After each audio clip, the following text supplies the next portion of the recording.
ఆయన సన్నిధికి వచ్చిన మీ అందరికీ యేసుక్రీస్తు నామములో వందనాలు. అపోస్తల కార్యము 17:25.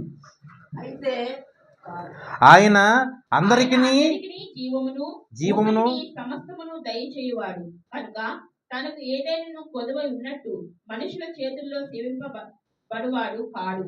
చాలండి. మనుషుల చేతులతో సేవింపబడువాడు కాడు. చిన్న ప్రేయర్ చేసుకుని వాక్యం చూసుకుందాం.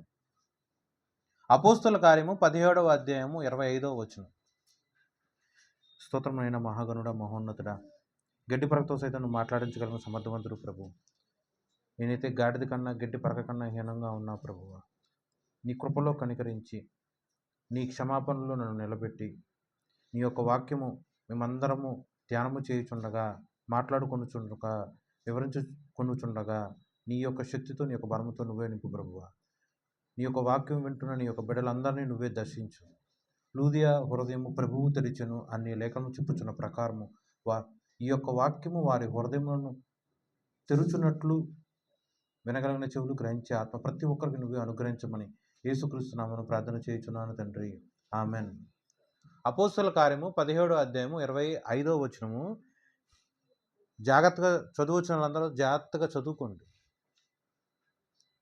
ఆయన అందరికీ జీవమును ఊపిరిని సమస్తమును దయచేయువాడు గనుక తనకు ఏదైనను కొదువ ఉన్నట్లు మనుష్యుల చేతులతో సేవింపబడవాడు కాడు. వాక్యము ఎవరి గురించి రాశారు? సాక్షాత్తు మన దేవుడైన యెహోవా గురించిన వాక్యం. అందరినీ సృజించింది ఎవరు? అందరినీ సృజించినవాడు దేవుడు. అందరికీ జీవమునిచ్చినవాడు దేవుడు. అందరికీ ఊపిరినిచ్చినవాడు దేవుడు. అందరికీ సమస్తమును ఆ సమయములో అనుగ్రహింపజేసిన వాడు, దయచేవాడు దేవుడు. నీకేదన్నా కొదువు ఉందేమో, నీ యొక్క అవసరం ఏదైనా ఉందేమో, నీ యొక్క అక్కర్లు ఏదైనా పెండింగ్ ఉన్నాయేమో, కానీ జీవము కలిగిన దేవుడికి ఏదైనా సరే కొదువు ఉందా? ఏదైనా కొదువు ఉందా? ఆయనకి ఏదన్నా ఎవరికన్నా సహాయం కావాలా? ఆయనకైనా సహాయం కావాలా? నీకేదన్నా సహాయం కావాలి నీ పని చేయటానికి, నీ పని జరగటానికి. నువ్వు పుట్టినప్పటి నుంచి చచ్చిపోయే వరకు ప్రతి రోజు ప్రతి గడియ ఏదో ఒకటి నీకు కావాలి. కానీ దేవుడికి ఏదైనా కొదువు ఉందా? దేవుడికి ఏదన్నా కొదువు ఉందా? మనుషుల్లో ఉన్న ప్రతి ఒక్కరికి ప్రతిదీ కొదువుగానే ఉంది. కానీ దేవుడికి ఏదైనా సరే కొదువ ఉన్నదా? మరి కొదువు లేదుగా దేవుడికి. మరి దేవుడు ఈ యొక్క వాక్యంలో స్పష్టంగా రాస్తుంది. మరి ముఖ్యంగా ఒక్క లైన్ మీరు 1కి 10 సార్లు చదువుకోండి. మనుషుల చేతులతో సేవింపబడువాడు కాడు. దేవుడికి నువ్వు అవసరమా? నువ్వు దేవుడికి అవసరమా? దేవుడికి నీ చేత సేవింపబడటం అవసరమా? నీకు దేవుణ్ణి సేవించడం అవసరమా? నువ్వు దేవుడికి ప్రార్థన చేయటం దేవుడికి అవసరమా? దేవుడికి ప్రార్థన చేయటం నీకు అవసరమా? ఇప్పుడు నేనేమన్నాను అర్థమైందా? నువ్వు ప్రార్థన చేస్తున్నావు. నీ ప్రార్థన దేవుడికి అవసరమా? లేకపోతే ఆ ప్రార్థన నీకు అవసరమా? మరి ప్రార్థన చేస్తున్నారా? నువ్వు దేవుడి యొక్క మందిరానికి వస్తున్నావు. నువ్వు దేవుడి యొక్క మందిరానికి రావటం దేవుడికి అవసరమా? నీకు అవసరమా? నువ్వు దేవుడి యొక్క సన్నిధిలో నీ యొక్క అవసరములు, అక్కర్లు అన్నీ కూడా దేవుడికి చక్కగా చెప్పుకుంటున్నావు కదా. అది దేవుడికి ఏదన్నా అవసరమా? నీకు ఏదన్నా అవసరమా? నీకు కొదువుగా ఉండి నువ్వేమన్నా చెప్పుకుంటున్నావా? లేదా దేవుడు కొదువుగా ఉండి చెప్పమ్మా నేను బతిమలాడుతున్నాడు నిన్నేమన్నా? దేవుడు బాప్తీసం తీసుకో అని నీకు చెబుతున్నాడు. బాప్తీసం తీసుకుంటాం నీకు అవసరమా? దేవుడికి అవసరమా? ఎవరికి అవసరం బాప్తీసం తీసుకోవటం? నీకు కొదువుగా ఉండి దేవుడు నిన్ను తీసుకోమంటున్నాడా? లేకపోతే ఆయనకి నువ్వేదో తక్కువైపోయి నువ్వు రామ్మా అని నీ కాళ్ళ ఏళ్ళ గడ్డం పట్టుకుని దేవుడిని బతిమలాడుతున్నాడా? ఎవరికి ఎవరు అవసరం? చూడండి, వాక్యం స్టార్టింగ్లో ఏమేమి రాస్తుందో చూడండి. జీవం ఇచ్చిన వాడు ఎవడు? సో నువ్వు బ్రతికి బట్టగట్టావంటే ఎవరి కారణం అది? నువ్వు ఊపిరి పీలుస్తున్నావు. వాక్యం చూడండి, జీవమును ఊపిరి. తిండి అంతా చక్కగా ఉంది, బట్టలన్నీ చక్కగా ఉన్నాయి, ఉండటానికి శ్రేష్టమైన ఇల్లు ఉంది. ఊపిరి లేకపోతే నువ్వు బతుకుతావా? మరి నీకు ఆ ఊపిరి ఇచ్చినాడు ఎవరు? దేవుడు నీకు ఆ ఊపిరి ఇచ్చాడు. మరి నువ్వు తీసుకున్న ఆ ఊపిరిని బట్టి నువ్వు దేవుడికి ఎంతవరకు కృతజ్ఞతలు చెప్తున్నావు? బ్రతుకు అంటే నీ యొక్క ఆయుష్ ఇచ్చినాడు దేవుడు. నీ ఆయుష్ నీకు తల్లిదండ్రులు ఇచ్చారా? చూడండి, తల్లిదండ్రుల వల్లే నేను వారి యొక్క గర్భంలో ధరింపజేసి భూమి మీదకు పుట్టాను నువ్వు అనుకుంటున్నావేమో. అది ఇచ్చింది కూడా దేవుడే. నీ యొక్క తల్లిదండ్రులు ఎవరు అని చెప్పి నువ్వు డిసైడ్ చేసుకొని వాళ్ళ కడుపును నువ్వు పుడుతున్నావా? లేదు పలానా వాళ్ళ ఇంట్లో పలానా వాళ్ళ డబ్బు ఉన్న దాంట్లో పలానా తల్లిదండ్రుల దగ్గర నేను వాళ్ళకి బిడ్డలుగా పుట్టాలి అని చెప్పి ఒక స్కెచ్ చేసుకొని నువ్వు పుట్టావా? సో నీ బ్రతుకు ఎవరిచ్చారండి? నీ ఆయుష్ ఎవరిచ్చారు? నీ ఊపిరి ఎవరిచ్చారు? నీ దైనందిక జీవితంలో సమస్తము సమయానుకూలంగా నీకు అనుగ్రహింపజేసినాడు ఎవరు? కూరగాయలు కొనుక్కుంటున్నారు, ఎవరో అమ్మితే మీరు కొనుక్కుంటున్నారు, లేదా ఎవరో పండిస్తే నువ్వు కొనుక్కుంటున్నావు. పోనీ నువ్వే పండించిందే నువ్వు వండుకొని తింటున్నావు, కానీ ఎక్కడ పండించారు? ఎక్కడ పండించారు? ఆ కూరగాయలు భూమిలో పండించవు, విత్తనములు వేశారు. నువ్వు తయారు చేసావా? ఆ విత్తనముల్లో నుంచి మొక్క రావటం నీ చేతుల్లో ఉందా? పండ్లు రావటం నీ చేతుల్లో ఉందా? సూర్యరశ్మి, గాలి, నీరు, ప్రతిదీ నువ్వేమన్నా చేసావా? పోనీ అనారోగ్యం పాలయ్యాం, వైద్యం కోసం డాక్టర్ దగ్గరికి వెళ్ళాం, వైద్యాన్ని సృష్టించిన వాళ్ళు ఎవరు? డాక్టర్ అవునట్లు జ్ఞానం అనుగ్రహింపజేసినవాడు ఎవరు? బట్టలు వేసుకోవాలి, ఆ బట్టలు రకరకాల ప్రాంతాలకు తగినట్టు రకరకాల వర్ణంలో ఉంటాయి, అవన్నీ తయారు చేసిన వాళ్ళు ఎవరు? ఏదన్నా చూడు, నీ కంటికి కనిపించే దాంట్లో ఏదన్నా సరే నువ్వు చూస్తే దాంట్లో ప్రతి దాంట్లో దేవుడి యొక్క సృష్టి ఉంది. ప్రతి దాంట్లో దేవుడి యొక్క వాక్శక్తితో కూడిన ఆవిర్భావం ఉన్నది. దేవుడి యొక్క చేతి పని ప్రతిదీ ఉంది. ఆయన లేకుండా ఏదీ లేదు కదా. మరి దేవుడికి ఏదో తక్కువైపోయి నీ యొక్క ప్రార్థన కోసం ఆయన వెయిట్ చేస్తూ కూర్చున్నాడా? దేవుడికి ఏదో కొద్దువైపోయి చూడండి, ఒక మీటింగ్ జరుగుతూ ఉంటుంది, ఒక డైరెక్టర్ కానీ ఆ ప్రాజెక్ట్ ఇచ్చేవాడు లేకుండా ఉన్నాడు అనుకోండి, అయ్యో నేను వెళ్ళకపోతే ఆ మీటింగ్ జరగదేమో. ఒక క్లాస్ జరుగుతుంది, టీచర్ వెళ్ళకపోతే క్లాస్ జరగదేమో, పిల్లలకి ఆ యొక్క సబ్జెక్ట్ చెప్పలేరేమో, నేను తప్ప ఆ యొక్క సబ్జెక్ట్ అంత బాగా జ్ఞానంగా చెప్పగలిగినాడు ఎవడో లేడు, నేను లేకపోతే వాళ్ళకే నష్టం, నేను ఈ పని చేయకపోతే నష్టపోయేది వాళ్ళే, నేను ఈ సాయం చేయకపోతే నష్టపోయేది వాళ్ళే అని సాధారణంగా అనుకుంటానే ఉంటారుగా. నా బోటాడు కూడా అనుకుంటానే ఉంటాడుగా. నేను వాక్యం చెప్పకపోతే నువ్వు వినవేమో అని నేను అనుకున్నాను అనుకోండి, అప్పుడు నేను ఎలాంటి వాడిని? అజ్ఞానిని. జాగ్రత్తగా వినండి, నేను వాక్యము ఈ యొక్క మందిరంలో చెప్పకపోతే ఈ యొక్క మందిరానికి ఏదన్నా కొదువుగా ఉంది అని నేను అనుకున్నాను అనుకో, అప్పుడు నేను ఎలాంటి వాడిని?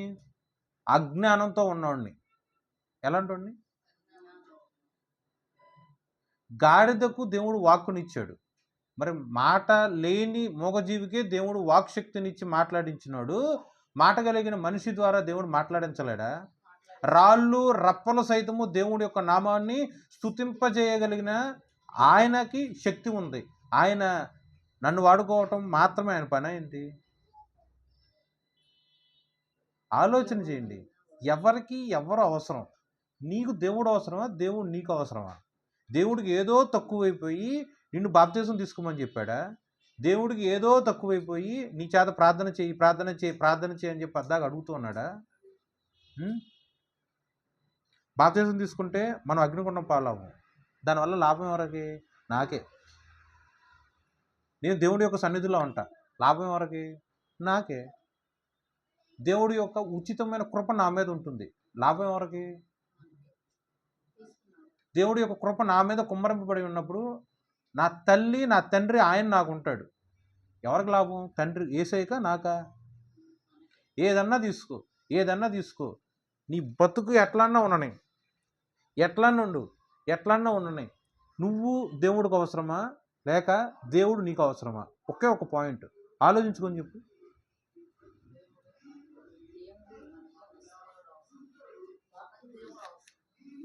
ఆయనకి ఏదో కొదువైపోయి నేను ఇలా మందిరానికి వస్తే దేవుడికి లాభం, నేను ఇలా మందిరానికి వస్తే పాస్టర్కి లాభం, నేను ఇలా ఆరాధనలో పాల్పంపులు పొందుకుంటే దేవుడికి లాభం, నేను ఒక పాట పాడితే దేవుడికి లాభం, నేను వాక్యం చెప్తే దేవుడికి లాభం, నేను పలానా కానుకిస్తే దేవుడికి లాభం అని ఒకవేళ మనం ఏమైనా అనుకుంటున్నాం అనుకోండి, అది ముమ్మాటికి వెర్రి బుద్ధి అజ్ఞానంతో కలిగినవాడే ఆలోచించాలి. అలా అర్థమైందా?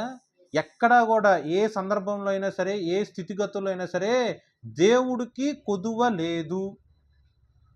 నువ్వు ఆరాధన చేయటం అనేది నీ సొంత లాభం కోసం నువ్వు చేసుకోవాలి. దేవుడు నీ యందు ఆనందించడం కోసం నువ్వు చేసుకోవాలి. దేవుడు నీ ద్వారా మహిమపరచడం కోసం నువ్వు ఆరాధన చేసుకోవాలి, స్తుతింపజేసుకోవాలి. అంతే తప్ప నువ్వు కాకపోతే దేవుడు ఇంకోటి చూసుకుంటాడు. సౌలు లేకపోతే ఎవరు? దావీదు. దావీదు లేకపోతే ఎవరు? దావీదు మందిరం కట్టుకుందాం అనుకున్నాడు. నీ వల్ల కాదు, నువ్వు చేయి మాకు, నీ చేతి రక్తంతో నిండిపోయి ఉంది, నువ్వు చేయి మాకు, నీ యొక్క కొడుకు ద్వారా మందిరం నిర్మితం అవుతుంది. ఆలోచన చేయండి. వీడు కాకపోతే ఇంకోడు, ఇంకోటి కాకపోతే ఇంకోడు. అంతేనా? నేనైనా అంతే. దేవుడు నాకు ఒక పని అప్పచెప్పినప్పుడు ఆ పని చేయటానికి దేవుడు నన్ను ఫస్ట్ నాకు చెప్తాడు.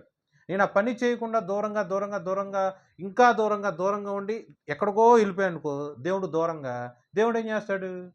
నువ్వు కాకపోతే ఇంకోటి చేస్తాడని చెప్పి తీసి పక్కన పడేసి ఇంకోటి తీసుకొస్తాడు దేవుడు. అంతేనా? మీరే జాగ్రత్తగా ఆలోచించండి. మీకు ఒక పని జరగాల్సింది ఉంది. ఇద్దరు వ్యక్తులు ఉన్నారు, నేను ఇంకోటి ఎవరో ఉన్నారనుకున్నాం. నన్ను ఒకసారి అడిగారు, నేను పని చేసి పెట్టట్లా. నన్ను 100 సార్లు అడిగారు మీరు, అయినా నేను పని చేయట్లా. మీరేం చేస్తారు ఇప్పుడు? నా యందు మీకున్న నమ్మకం కోల్పోతారు, నా యందు మీకున్న ఓర్పు కోల్పోతారు, నా యందు మీకున్న సహనం కోల్పోతారు.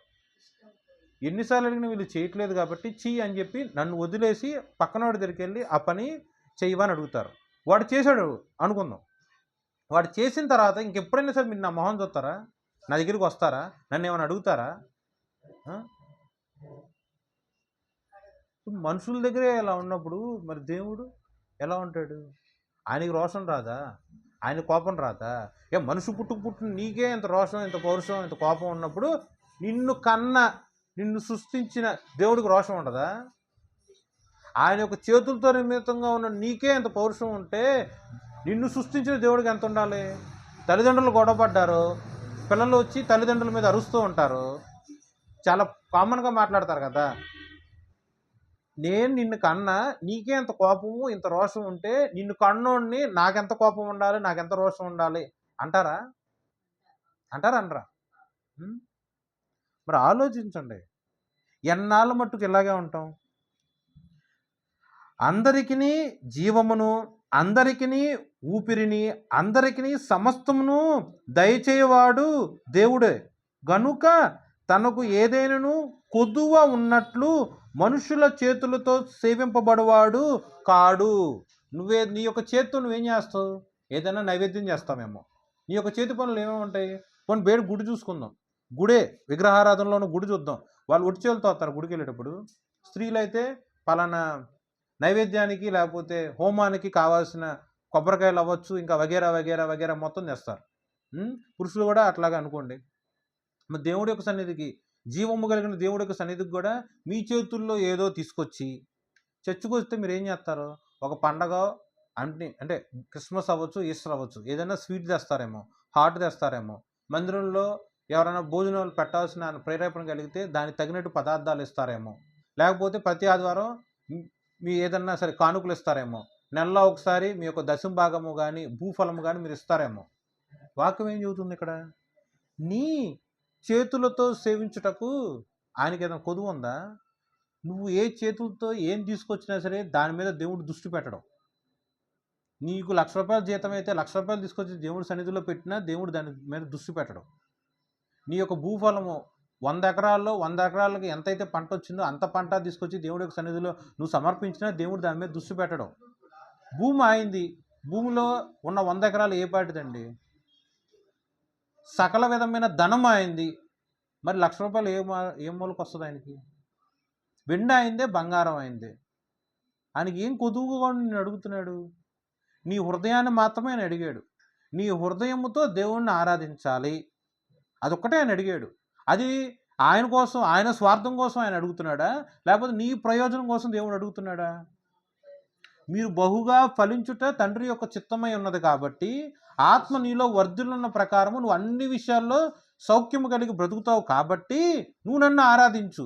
ఎలా ఆరాధించాలి? నా బిడ్డగా, నా కొడుకుగా, నా కూతురుగా నువ్వు నన్ను ఆరాధించు అనేది దేవుడి యొక్క వాక్యం.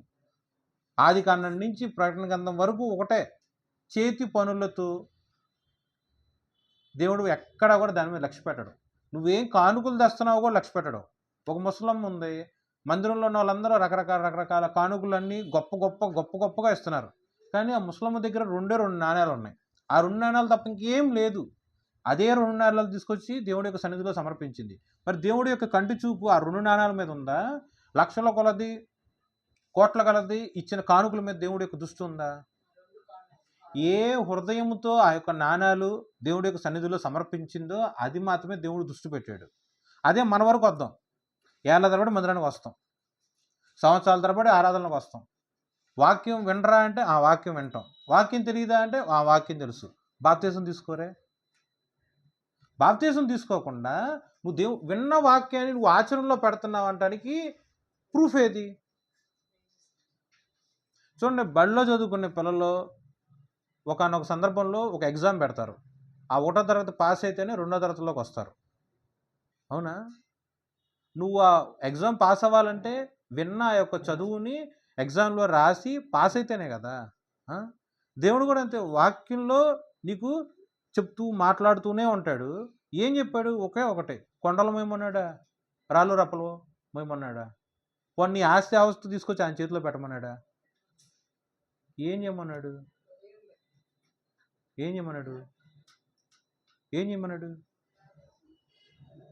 నా బిడ్డగా నువ్వు మారు, రూపాంతరము కలిగేటట్లు ఆత్మీయ సంబంధమైన స్నానం నువ్వు చెయ్యి. అది ఎంతవరకు వస్తుందండి? అంటే అది ఎంత కష్టం నీకు? దేవుడు ఇన్ని మార్లు ఇంత సూటిగా స్పష్టంగా చెప్పినా కూడా బాప్తిజం తీసుకోకుండా దేవుడి యొక్క సన్నిధి దూరంగా వెళ్ళిపోతే రేపనే రోజు నువ్వు దేవుణ్ణి ఒక్క మాట అడగటానికి కూడా ఛాన్స్ లేదు. అసలు అడగటానికి కూడా ఛాన్స్ లేదు. ఏదన్నా సరే కుదువుకొని అడిగావు అనుకో, నీకు ఆల్రెడీ నేను చెప్పే కదా, నేను చెప్పిన పని చేయనప్పుడు నువ్వు వచ్చి నన్ను ఎలా అడుగుతున్నావు అని దేవుడు అడిగే సందర్భం ఉండదా? నేను చెప్పిన పని నువ్వు చేయవు, నువ్వు చెప్పిన పని నేను చేయాలా? చూడండి, ఒక మనిషికి మధ్య సంఘటన లాగానే ఒకానొక సందర్భంలో నీ ఒక ఆత్మీయ ప్రయాణం కూడా అలాగే వెళ్తుంది. ఇన్ని సంవత్సరాల మటుకు చెప్పిన పని ఒకటే, బాప్తీసం తీసుకొని. కానీ సంవత్సరాలు గడుస్తూనే ఉంటాయి. నువ్వు ఎక్కడ వేసిన గొంగలు అక్కడే ఉంటుంది. నీ బ్రతుకు మారట్లా, నీ ప్రవర్తన మారట్లా, నీ నోరు మారట్లా, నీ ఆలోచనలు మారట్లా, నీ తలంపులు మారట్లా. వెళ్తున్నావు మందిరానికి, ఏం లాభం అండి? ఏం లాభం చెప్పండి? వెళ్తున్నాం మందిరానికి, దానివల్ల ఉపయోగం ఏంటి? పోని మందిరానికి వెళ్ళకుండా ఇన్ని సంవత్సరాలు ఉద్ధరించాం, ఏం సంపాదించాం? ఎంత చక్కగా ఉందో వాక్యం చూడండి. అపోస్తుల కార్యము 17వ అధ్యాయంలో 24, 25, 26 నేను చదువుతూ చూడండి. జగత్తును అందలి సమస్తమును నిర్మించిన దేవుడు తానే ఆకాశమునకును భూమికిని ప్రభువై ఉన్నందున హస్తకృత్యములైన ఆలయములో నివసింపడు. అది హిందూలో ఉన్న గుళ్ళు అవ్వచ్చు, గోపురాలు అవ్వచ్చు, ఈవెన్ క్రిస్టియానిటీలో ఉన్న ఒక చర్చ్లో సైతము దేవుడు నివసింపడు. పాత నిబంధన గ్రంథంలో ఆ యొక్క దేవుడి యొక్క మందసము పెట్టవలసిన ఆ యొక్క పరిశుద్ధ ఆలయంలో దేవుడు ఉన్నాడు అంటారు. కానీ కొత్త నిబంధన గ్రంథంలో నీ హృదయమో దేవుడి యొక్క ఆలయం. నువ్వు బాప్తిజం తీసుకోవట్లా, నీ హృదయంలో దేవుడు ఎందుకు నివాసంగా ఉంటాడు? నువ్వు దేవుడి యొక్క శరీరము, దేవుడి యొక్క రక్తంలోనికి నువ్వు రావట్లా, మరి నీ హృదయంలో దేవుడు ఎందుకు ఉంటాడు? నీ హృదయంలో, నీ శరీరంలో దేవుడు లేడు, నీ ఇంట్లో దేవుడు ఎలా ఉంటాడు? నీ యొక్క హృదయంలో దేవుడు లేడు, నీ జీవితంలో దేవుడు ఉంటాడా? ఉండడు. ఎన్నాళ్ళ మటుకు హస్తకృత్యములుగా ఉన్న ఈ యొక్క లోక దేవతలు నీ విగ్రహారాధన చేయట్లా నువ్వు అనుకుంటావేమో. దేవుడి యొక్క మాట విననొల్లక నీ యొక్క తల్లో, నీ యొక్క తండ్రో, నీ యొక్క భర్తో ఎవరో ఒక మాట విని బాప్తిసం తీసుకోకుండా దూరంగానే బతుకుతున్నావు కదా. దేవుడి కన్నా ఎక్కువగా ఆ యొక్క మనిషిని నువ్వు నమ్ముతున్నావు, వాళ్ళ మాటే నువ్వు నమ్ముతున్నావు, వాళ్ళ మాటకి లోబడే నువ్వు బాప్తిసం తీసుకోకుండా ఉంటున్నావు. కాబట్టి నువ్వు విగ్రహముగా ఆ యొక్క తండ్రిని చేసుకున్నావేమో, విగ్రహముగా నీ భర్తను చేసుకున్నావేమో, విగ్రహముగా నీ తల్లిని చేసుకున్నావేమో. ఎవరిని చేసుకోవాలి? దేవుణ్ణి చేసుకోవాలి. ఇక్కడే స్పష్టంగా చెప్తుంది వాక్యం. తల్లి మాట వింటావా, దేవుడి మాట వింటావా? తండ్రి మాట వింటావా, దేవుడి మాట వింటావా? నీ తల్లిని, నీ తండ్రిని సృష్టించినాడు కూడా దేవుడే. నీ తల్లి, నీ తండ్రి ఈనాడు బ్రతికి ఉన్నారన్నా సరే దేవుడి యొక్క కృపే. ఎన్నాళ్ళ మట్టుకు, ఎన్నేళ్ల మట్టుకు? చూడండి, మనిషి యొక్క ఆయుష్ నీటి బుడగ వంటిది. నేను ఇలా నిలబడ్డా, నా మీద సూర్యుడు ఉదయించాడు, నా నీడ ఈ సెకండ్ ఇక్కడ ఉంటుందేమో. సూర్యుడు ఎప్పుడు అలాగే ఉంటాడు నా మీద, తూర్పున ఉదయిస్తాడు, వెస్ట్న అస్తమిస్తాడు. నా మీద ఉన్న నీడ మారుతానే ఉంటుందిగా. మనిషి యొక్క ఆయుష్ నీడ కన్నా హీనంగా ఉందంట. 24 గంటల్లో నా మీద సూర్యుడు ఉదయిస్తే నా యొక్క నీడ రకరకాల పొజిషన్స్లో మారుతూ ఉంటుంది. మనిషి యొక్క ఆయుష్, నువ్వు అనుకుంటావేమో నేను 70 ఏళ్ళు బతుకుతా, నువ్వు అనుకుంటావేమో ఆర్గానిక్ ఫుడ్ తిని నేను 100 ఏళ్ళు బతుకుతా అని. నీ యొక్క ఆయుష్ నీటి బుడగ వంటిది. నువ్వు 1000 సంవత్సరాలు అనుకుంటావేమో, దేవుడి యొక్క ఆలోచనలో 1000 సంవత్సరములు ఒక సెకండ్ కన్నా హీనంగా ఉంది, తక్కువగా ఉంది. ఈ సంవత్సరం కాదు, వచ్చే సంవత్సరం. ఎవడ తెలుసు ఇవాళ ఉన్న నేను రేపు చస్తానో బతుకుంటానో? ఎవడ తెలుసు నీ ఆయుష్ ఎంతవరకు లెక్కింపబడి ఉన్నదో? నీడల్లాగా గతించిపోద్ది నీ యొక్క ఆయుష్. నీటి బుడగ ఎప్పుడు పగులుతుందో ఎవరికీ తెలియదు. సమయం వచ్చినప్పుడు, దేవుడు చెప్పినప్పుడు, ఏ మనిషి వ్యతిరేకించినా సరే దేవుడి కోసం నిలబడి బాప్తిసం తీసుకుంటే, దేవుడి కోసం నిలబడి దేవుడు చెప్పిన మాట వింటే, దేవుడి యొక్క బిడ్డగా నువ్వు మార్చబడతావు. బాప్తిసం తీసుకున్న వెంటనే నీ యొక్క కుటుంబం కట్టబడిద్దని నేను చెప్పట్లా. బాప్తిసం తీసుకున్న వెంటనే సమస్తమైన అప్పులు మొత్తం తొలగిపోతాయని నేను చెప్పట్లా. బాప్తిసం తీసుకున్న వెంటనే విడిచి వెళ్ళిపోయిన నీ యొక్క భర్త పరిగెత్తుకుంటూ ఎగిరికి వస్తాడని నేను చెప్పట్లా. బాప్తిసం తీసుకున్న వెంటనే అనారోగ్యం వల్ల ఆరోగ్యంగా మార్చబడుతుందని కూడా నేను చెప్పట్లా. బాప్తిసం తీసుకున్న వెంటనే దేవుడు నీకు తండ్రి అని నువ్వు బాహాటంగా సాక్ష్యం ఇస్తున్నావు. అది కావాలి, అది కావాలి. అవసరముల కోసము, అక్కర్ల కోసము దేవుడి యొక్క సన్నిధికి పరిగెత్తుకుంటా రావటం కాదు. అవసరములు అక్కర్ల కోసం ఇదిగో ఈరోజు ఈ పని చేయాలి, ఈరోజు ఇట్ట పని చేయాలి, ఈరోజు అట్ట పని చేయాలి. ఆదివారం అంటే దేవుడి యొక్క సన్నిధికి రావాలి. అది ఒక కట్టడ, అది ఒక నియమము. నువ్వు రావటం వల్ల నీకు లాభమా, దేవుడు లాభమా? మందిరానికి రావటము ఒక కట్టడ, ఒక నియమం కాబట్టి నేను వస్తున్నాను అని నువ్వు అనుకుంటున్నావే. మరి బాప్తిసం అది నియమం కాదా? అది కట్టడ కాదా? అది కట్టడ కాదా? ఎన్నాళ్ళ మటుకు విని విని విని అంతరంగంలో పెట్టుకుంటే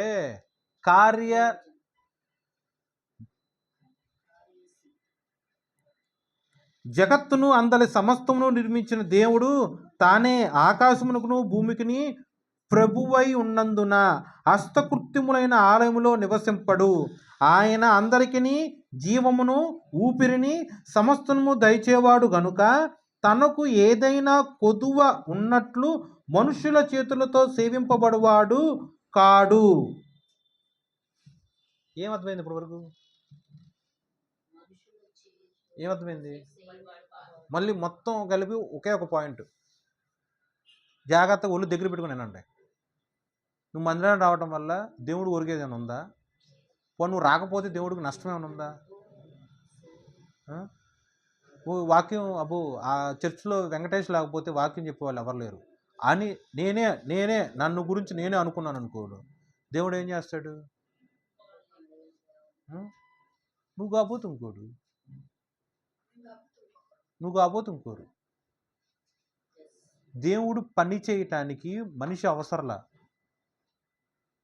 దేవుడు పని చేయడానికి ఏ ఒక్క మనిషి అవసరంలా. మనిషికి దేవుడు అవసరం. ఆ మనిషిలో నుంచి దేవుడి యొక్క సృష్టిని, దేవుడి యొక్క చేతి పనులను, దేవుడి యొక్క మహిమ వ్యాప్తి చెందటానికి మాత్రమే మనిషి అవసరం. దేవుడికి మనిషి అవసరంలా. చూడండి, ఎంత జ్ఞానులైనా ఎంత సైంటిస్టులు అయినా సరే ఒక సృష్టిలోకి వెళ్ళారనుకోండి, మనకున్న జ్ఞానం బట్టి ప్రపంచంలో ఉన్న అన్నింటినీ కలిపి 7 వింతలు అనుకుంటాం. ఏది? మనిషి జ్ఞానం బట్టి. ఆ వింతలన్నీ సృష్టించిన వాళ్ళు ఎవరు? అలాంటి వింతలు ఇన్ని సంవత్సరాల నుంచి ఇదిగో అది 7వ వింత, ఇది 6వ వింత, 7 వింతలు అనుకుంటున్నారు కదా. మరి మనిషి జ్ఞానం ఎంతో అభివృద్ధి చెందిందిగా. అలాంటి వింత 8వ వింత అని చెప్పి ఇంకోటి తయారు చేయొచ్చుగా. 9వ వింత అని ఇంకోటి తయారు చేయొచ్చుగా. చేయలేకపోతున్నారే.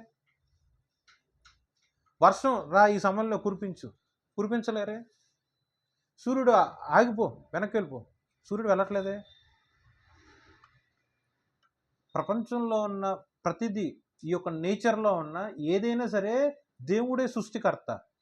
అంత గొప్ప బలము కలిగిన శక్తివంతుడుగా ఉన్న ఎలోహిం అని ఆయన నామమునకు పేరు. హెబ్రీ బైబిల్లో మాత్రమే ఆ పేరు ఉంటుంది. మిగతా ఏ ఒక్క లాంగ్వేజ్లో కూడా ఆ పేరు రిప్రజెంటేషన్ అవల. ఎలోహిం అని ఆయన పేరు. కలిగి ఉన్న దాంట్లో ప్రతి దాంట్లో ఆయన ఉన్నాడు. ఆయన లేకుండా ఏం కలిగి లేదు. కంటికి కనిపించే ప్రతి దాంట్లో దేవుడి యొక్క సృష్టిని కనపడుతుంది. ఆయన నామ మహిమార్థమే మనం మాత్రం ఆయన దగ్గర వినయము కలిగి బాప్తిజం తీసుకో.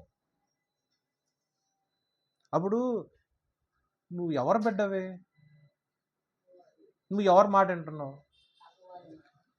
నేను తిట్టాను అనుకున్నా, అబ్బో చాలా కాలం తర్వాత ఇవాళ వస్తే క్లాస్ పీకుతున్నాడు అనుకున్నా సరే నాకేం లేదండి, చెప్పడానికి నాకు సిగ్గు లేదు.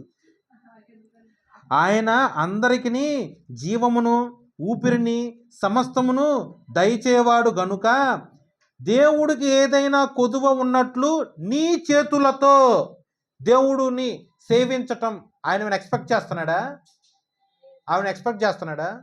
ఎక్స్పెక్ట్ చేయట్లే. చూడండి, సౌలుని సృష్టించాడు దేవుడు. ఆ యొక్క ఇజ్రాయేల్ ప్రజలు అందరి మీద కూడా మొట్టమొదటి మహారాజు ఆయనే.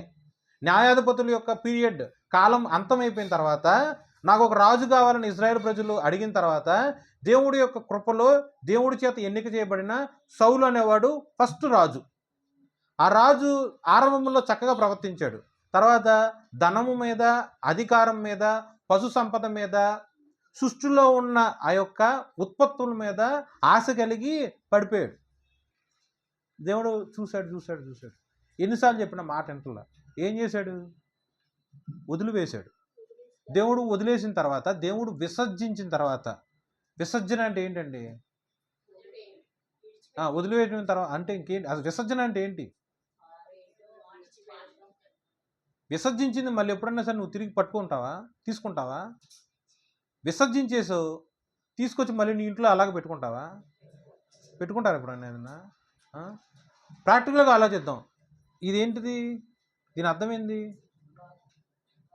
మలినం, మూత్రం ఏదో ఒకటి విసర్జించా, అయ్యో నాది నాది నాది అనుకొని తీసుకొచ్చి ఇంట్లో నేను షోకేస్లో పెట్టుకుంటానా?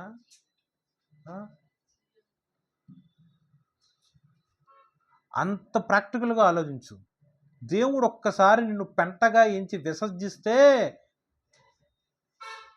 దీర్ఘదర్శిగా పేరుగాంచిన సమూయేలు సైతం ప్రార్థన చేసినా సరే దేవుడు ఆ ప్రార్థన ఆమోదించలా, ఇష్టపడలా. ఎన్నాళ్ళు మటుకు నేను విసర్జించిన దానికోసం నువ్వు ప్రార్థన చేస్తా? వదిలే, నేను వదిలేసా సౌలుని, నువ్వు వదిలే. నీ యొక్క కొమ్ముని అభిషేక తైలంతో నింపు, వెళ్ళి దావీదుని అభిషేకించు. ఎన్నాళ్ళ మటుకు నేను విసర్జించిన సౌలు గురించి నువ్వు ప్రార్థన చేస్తావు? రేపటి రోజు నీ యొక్క అవసరం కోసం వచ్చి నువ్వు ప్రార్థన చేసినప్పుడు నీకు సహాయం రాలేదనుకో దేవుడి దగ్గర నుంచి, నువ్వు ఏ పాస్టర్ దగ్గరికి వెళ్ళినా సరే, ఏ పాస్టర్ నిన్ను బట్టి అయ్యా పలానా వాళ్ళని సహాయం చేయ్యా, నిన్ను అడుగుతున్నారయ్యా అని ఏ పాస్టరు నీ పక్షాన ఉండి దేవుడి సన్నిధిలో ప్రార్థన చేసినా సరే దేవుడు ఆలకించడు. సో దేవుడి యొక్క చేతిలో పడటం భయంకరం. దేవుడు ఒక్కసారి విసర్జిస్తే తిరిగి వెనక తిరిగి కూడా చూడడం. నువ్వు కాదు, గొప్ప ప్రవక్తగా ఉన్న వాళ్ళు ఎవడ ప్రార్థన చేసినా సరే దేవుడు వెనక్కి తిరిగి చూడడం. సమూయేలు కన్నా గొప్ప ప్రవక్త ఈ యొక్క లోకంలో ఇప్పుడు ఉన్నారా? ఆలోచన చేయండి. దేవుడి యొక్క పేరు ఏంటి? ఇందాక నేను ఎలోహిం. ఆదికాండము 1:1. వాస్తవానికి ఈ అపోస్తల కార్యము 17వ అధ్యాయము 25వ వచనము లాస్ట్ వీక్ రెఫరెన్స్లో రాసుకున్నా. నేను చెప్పలా. బిఫోర్ లాస్ట్ వీక్ రెఫరెన్స్లో రాశా, చెప్పలా. ఈ వారం కూడా నేను రెఫరెన్స్లో రాయలే. నా పేపర్లో ఈ వారంలో కూడా నేను రాయలే రెఫరెన్స్లో. ఈ వారం కూడా ఇది లేదనుకున్నా, కానీ అనుకోకుండా వచ్చింది. ఎందుకు? నేను ప్లాన్ వేసుకొని స్కెచ్ చేసుకొని రాసుకున్న వాక్యమా? బైబిల్ నా సొత్తా? ఆదికాండము 1వ అధ్యాయము 1వ వచనము, ఆదియందు దేవుడు భూమాకాశమును సృజించెను. చాలండి. ఎలోహిం అనే పేరు ఈ యొక్క అధ్యాయంలో ఈ యొక్క వచనంలో ఉంటుంది. ఇది తెలుగు బైబిల్లో కాబట్టి ఇక్కడ రాసి ఉండదు. ఇంగ్లీష్ బైబిల్లో కూడా రాసి ఉండదు. In the beginning God created, భూమి ఆకాశము అంటే ఏంటి? Earth and sky. God created earth and sky. In the beginning God created earth and sky అని ఇంగ్లీష్ బైబిల్లో రాసి ఉంటుంది. ఇంగ్లీష్ బైబిల్లో కూడా లేదుగా ఎలోహిం అంటే. తెలుగు బైబిల్లో లేదుగా ఎలోహిం అంటే. హెబ్రీ భాషలో మాత్రమే రాసి ఉంటుంది. ఇన్ ద బిగినింగ్, ఆరంభం. ఎక్కడండి? ఏ ఆరంభం? ఏది ఆరంభం? ఎక్కడ నుంచి స్టార్ట్ అవుతుంది? ఆది యందు. నీ యొక్క స్టార్టింగ్ స్టేజ్ ఏంటంటే, నేను 70 సంవత్సరాల కిందట పుట్టా, ఇప్పుడు నా వయసు 40, అంటే నేను 40 సంవత్సరాల కిందట పుట్టా, అది నా ఆరంభం. నీ యొక్క ఆయుష్ ఎంత అంటే అది, మీ తాత ముత్తాతలు అంటే అంతలా. ఇప్పుడు 2024 సంవత్సరం అంటే 2024 సంవత్సరాల కిందట అక్కడ మొదలైంది ఈ యొక్క యుగం. కానీ భూమి ఎప్పుడు సృష్టించబడి ఉన్నది? ఆకాశం ఎప్పుడు సృష్టించబడి ఉన్నది? ఆది యందు. ఎవరి చేత సృష్టించబడి ఉన్నది? ఎలోహిం. ఎలోహిం సర్వశక్తి కలిగిన దేవుడు నోటితో సృష్టించాడు భూమిని, నోటితో సృష్టించాడు ఆకాశాన్ని. ఆయన చేతులు ఎంత పెద్దగా ఉంటాయి, ఆయన చేతితో ఆకాశాన్ని దుప్పట మడత పెట్టినట్టు మడత పెడతాడు. 2 అడుగులు ఉన్న చేపను మనం మడత పెడతాం, 4 అడుగులు ఉన్న చేపను నేను మడత పెట్టగలనా? 6 అడుగులు ఉన్న చేపని ఒంటి చేతితో నేను మడత పెట్టగలనా? కుదరక నేల మీద వేసి రకరకాలుగా ఫోల్డింగ్స్ చేస్తా. మరి దేవుడు ఏం చేస్తాడు? ఆకాశాన్ని చేతులతో మడత పెడతాడు. అంటే ఆయన ఎంత శక్తివంతుడు! భూమిలో నీకున్న 10 సెంట్లు అవ్వచ్చు, 1 సెంటు భూమి గురించే, దాంట్లో పండించే భూమి అవ్వచ్చు, ఆ 1 సెంటు భూమిలో నువ్వు నివసించే ఇల్లు గురించి అవ్వచ్చు, నువ్వు ఇంత ఇంపార్టెన్స్గా ఇష్టంగా మక్కువ కలిగి బ్రతుకుతున్నావే, ప్రపంచం మొత్తం భూమి యావత్తు ప్రతిదీ నోటి వాక్కు ద్వారా సృష్టించున్నాడు. ఆయనకి కొదివింది. నువ్వు వాటర్ లేకపోతే కొద్ది రోజుల తర్వాత చచ్చిపోతావు. కానీ నీటిని సృష్టించిన వాళ్ళు ఎవరు? పంచభూతమును సృష్టించిన వాళ్ళు ఎవరు? సమస్తం నీ కంటికి కనిపించే ప్రతిదీ, నీ చెవులకు వినపడే ప్రతిదీ, నువ్వు స్పర్శ ద్వారా ఫీల్ అయ్యే ప్రతిదీ కూడా దేవుడు సృజించిందే. ప్రతి దాంట్లో సమస్తములో ఆయన ఉన్నాడు. నువ్వు చూచుచున్నా, నువ్వు వినుచున్నా, నువ్వు అనుభవించుచున్నా ఏదైనా సరే దాంట్లో సర్వశక్తి కలిగిన ఎలోహిం అగు మన దేవుడు ఉన్నాడు. ఆయనకి ఏదో కొదువుగా ఉండి నాన్న బాప్తిజం తీసుకో అని నిన్ను బతిమలాడతల్లా. నువ్వు బాప్తిజం తీసుకుంటే నువ్వు రక్షింపబడతావు. బాప్తిజం అంటే ఏంటి? ఇప్పుడు నేనైతే బాప్తిజం అంటున్నా, కొంతమంది పాస్టర్లు ఏమంటారు? బాబు రక్షింపబడ్డావా, రక్షణ తీసుకున్నావా అంటారు. ఆ మాటల అర్థం మీరు ఒకసారి ఒళ్ళు దగ్గర పెట్టుకుని ఆలోచించండి. రక్షణ తీసుకున్నావా? బాప్తిజం తీసుకోకపోతే రక్షణ లేదనే. రక్షణకి ఆపోజిట్ ఏంటి? రక్షణకు వ్యతిరేక పదం ఏంటి? నశించిపోవటం. ఎక్కడ నశించుతా? చూడండి, ఏ మతాలైనా ఏ గ్రంథాలైనా తీసుకుంటే మనిషికి ఇప్పుడు నేను చచ్చాను, ఇంకో జన్మ ఉంది అని హిందువులు కానీ ముస్లిమ్స్ కానీ వగేరా వగేరా చెప్తారు. బైబిల్లో రెండో జన్మలు లేవు. బైబిల్లో 100 కోట్లు అవ్వచ్చు, 1000 కోట్లు అవ్వచ్చు, లక్షల లక్షల కోట్ల జనాభా ఉన్నా సరే వాళ్ళందరూ చచ్చిపోయిన తర్వాత వాళ్ళు ఎవరికి కూడా ఒక్కడికి సైతము రెండో జన్మ లేదు. పాతాళ లోకంలోనే పాతి పెట్టబడి ఉంటాం, అక్కడే ఉంటాం. దేవుడి యొక్క రెండో రాకడ వచ్చినప్పుడు దేవుడి యొక్క స్వరము, బోర నాద స్వరము విని అప్పుడు మనం ఆత్మమూలంగా లేవబడి ఉంటాం. ఓకే, రెండో జన్మ లేదు. ఇవాళ కాకపోతే రేపు చేసుకుంటా, ఈ జన్మ కాకపోతే ఇంకో జన్మలో చేస్తా అంటానికి ఛాన్సే లేదు. సమయం కొద్దిగా ఉంది. మళ్ళీ చెబుతున్నా, నీ ఆయుష్ నీటి బుడగా, నీ ఆయుష్ నీడవలే చెదిరిపోతుంది.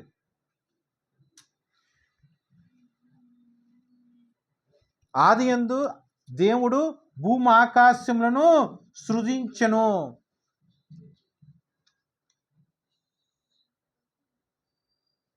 అంత సృజించిన దేవుడు నిన్ను మట్టుకు నీ పట్ల మాత్రం చేతులు చాపి దినమెల్లా మాట విననొల్లక ప్రజల వైపు చేతులు చాపి అడుగుతూనే ఉన్నాడు.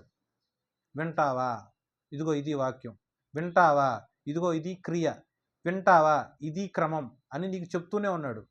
ఎన్నాళ్ళ మటుకు మంద చెవులు కలిగి ఎన్నాళ్ళ మటుకు బ్రతుకుతాం? ఆలోచన చేయండి. ప్రతి దాంట్లో దేవుడు ఉన్నాడు. రోమియోలు రాసిన పత్రిక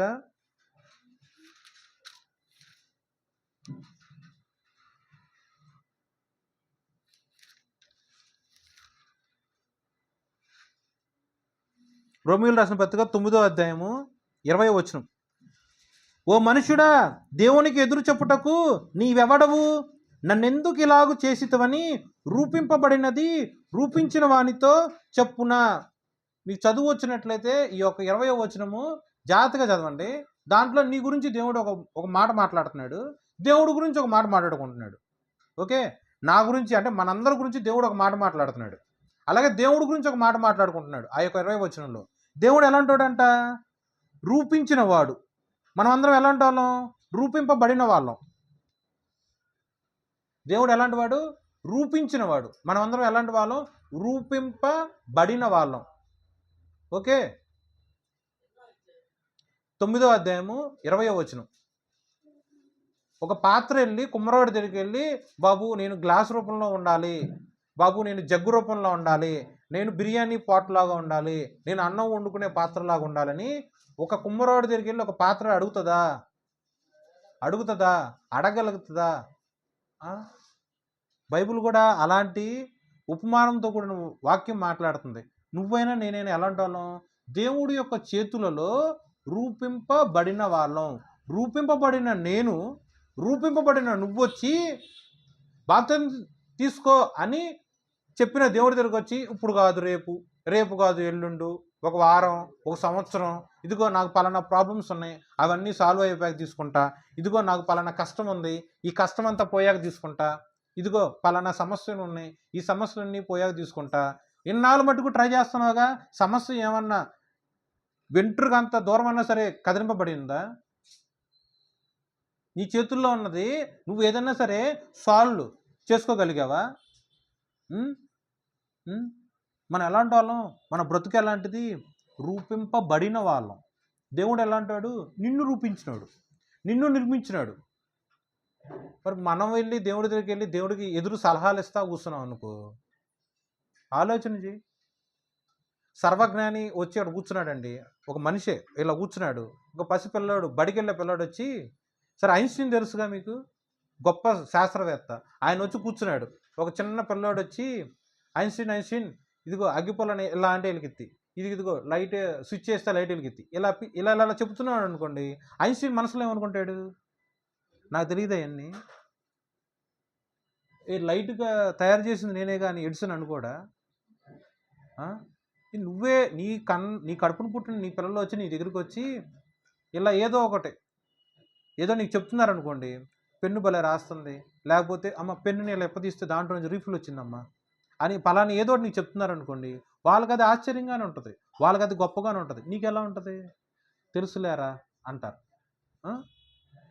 అవునా కదా?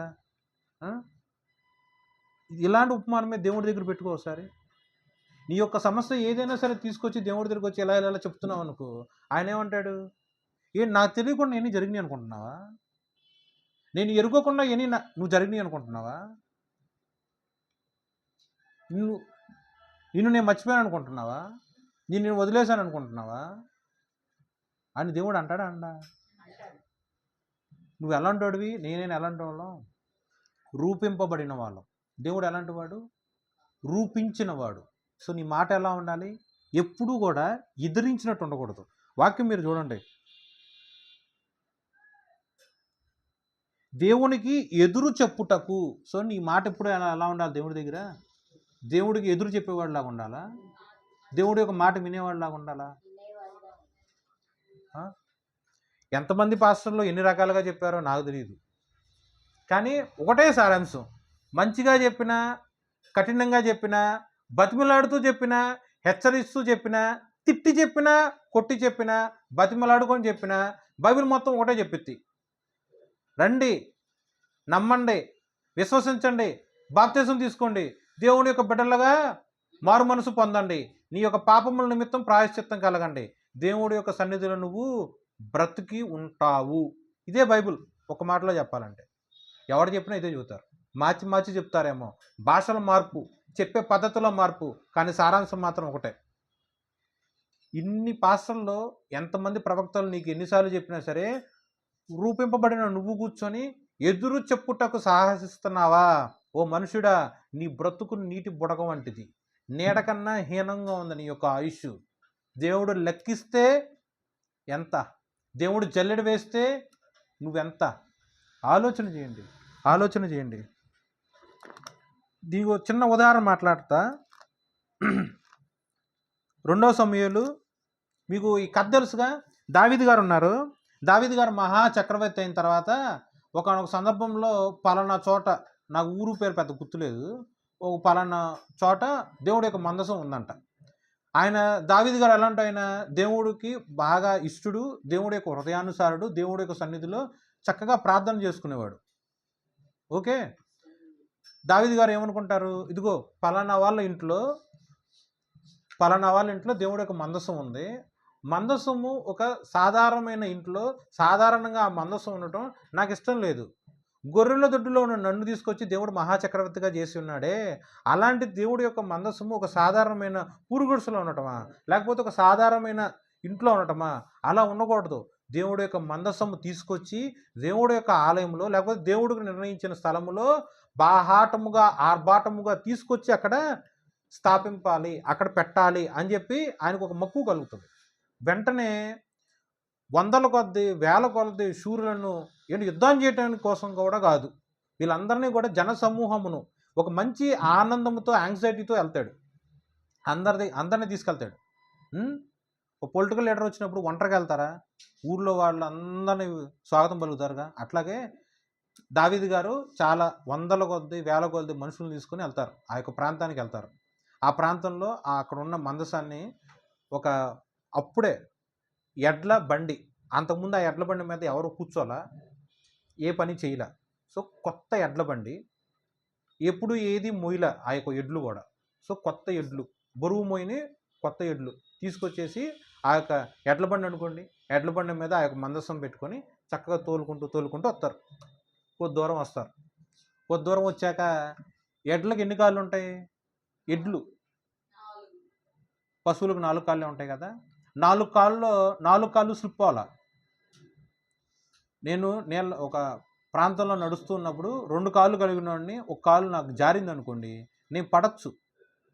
జారినంత మాత్రాన నేను పడకుండా కూడా ఆగి ఉండొచ్చు, ఛాన్సెస్ ఉన్నాయి కదా. కారు జారిన 10 సారి నువ్వు పడ్డావా? పడ్డారు మీరు 10 సారి? పడచ్చు, పడకపోవచ్చు, ఛాన్సెస్ ఉన్నాయి కదా. ఓకే, 2 కాళ్ళు ఉన్న నీకే ఒక కాలు జారినప్పుడు పడచ్చు, పడకపోవచ్చు. మరి ఎడ్లకు 4 కాళ్ళు ఉన్నాయి, 4 కాళ్ళలో ఒక కాలు జారింది, ఎడ్ల బండి ఉలికింది. నా కాలు జారినప్పుడు నా శరీరం ఉలికిత్తుగా అదురుతుందిగా, ఎడ్ల బండి కూడా ఉలికింది, అదే షేక్ అయింది. వెంటనే ఎడ్ల బండి తోలే ఉజ్జా అనే ఒక వ్యక్తి మందసం మీద చెయ్యేస్తాడు. ఈ కథ అంతా తెలుసు కదా. అప్పుడు ఏం జరుగుతుంది? అతను చచ్చిపోయాడంట. దీంట్లో అతను చేసిన పాపం ఏంటి? అరే అదేంటి, దేవుడు అంత కఠినుడా? దేవుడు అంత కోపిస్తాడా? మందసం జారిపోతుంది, బైబిల్ పడిపోతుంది, నేను పట్టుకున్నా. దీంట్లో నాదేం తప్పు ఉందా అండి? నా తప్పు ఉందా? బైబిల్ కింద పడిపోతే బురదలో పడిపోతుందేమో, మనిషి నడిచే ఒక మార్గం మీద పడిపోతుందేమో అని దేవుడి యొక్క మందసం మీద నాకు ఇష్టము ప్రేమ కలిగి ఉన్నాను కాబట్టి పరిశుద్ధంగా పవిత్రంగా భావించాల్సిన యొక్క బైబిల్ని నేలపాలు అవటం, బురదపాలు అవటం, పెంటపాలు అవటం నాకు ఇష్టం లేక నా యొక్క చేతులు పెట్టుకొని పట్టుకున్నాను. అంత మాత్రానికి దేవుడు నన్ను చంపేస్తాడా? నేను ఏ మనసుతో ఒక బైబిల్ని పట్టుకున్నానో దేవుడు తెలియదా? నేను ఏ మనసుతో ఆ యొక్క మందసం మీద చెయ్యి వేశానో దేవుడికి తెలియదా అని చనిపోయినాడు యొక్క తల్లిదండ్రులు అవ్వచ్చు, తోడబుట్టినలు అవ్వచ్చు అనుకోరా? కానీ అతనైనా సరే మనసులో ఏదో చెడ్డ ఫీలింగ్ కలిగి చెయ్యలేదుగా. జారి పడిపోతుందేమో, దేవుడి యొక్క మందసము కింద నేల మీద పడిపోతుంది ఎడ్ల బండి మీద నుంచి అని పట్టుకున్నాడు. పట్టుకోగానే ఏం జరిగింది? ఆన్ ద స్పాట్, పెద్ద లేట్ కూడా అవ్వాలా, ట్రైన్ కాదు, బస్సు కాదు, లేట్ కూడా అవ్వాలా. దేవుడి యొక్క వాక్యం ఉన్న పలానా ఏ సెకండ్ అయితే ఆ యొక్క మందసం మీద చెయ్యి వేశాడో దేవుడి యొక్క కోపం రగులుకొని దేవుడు అతన్ని ముత్తాడు. స్పాట్లో కింద పడిపోయి చచ్చిపోయాడు. దావీదు, సింహపు గుండె కలిగిన దావీదికి భయం వస్తుంది. అంతకుముందు ఎన్నో యుద్ధాలు చేశాడు, ఎంతోమందిని వేలల్లో వ్యక్తులని చంపేశాడు. దావీదుని ఎదురుగా ఉంటే ఎంత యుద్ధశూరుడైనా సరే దావీదుని చూసి గడగడగడ ఉనికిపోతాడు, అంత గొప్ప యుద్ధ వీరుడు. అలాంటి దావీదికి భయం పుట్టుకొస్తుంది.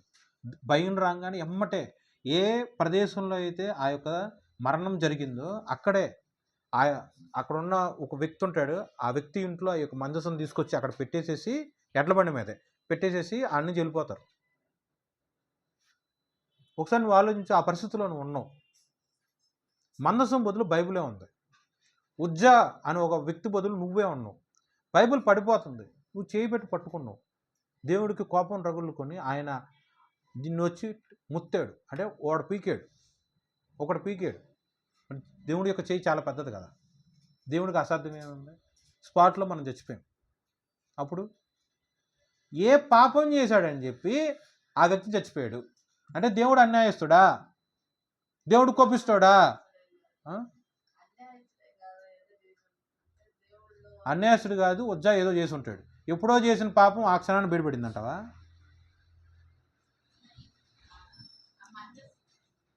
నువ్వు చెప్పమ్మా. పని ఎప్పుడు విన్నారు? ఇది వినలేదు. ఇప్పుడు మీరు ఎప్పుడు విన్నారండి?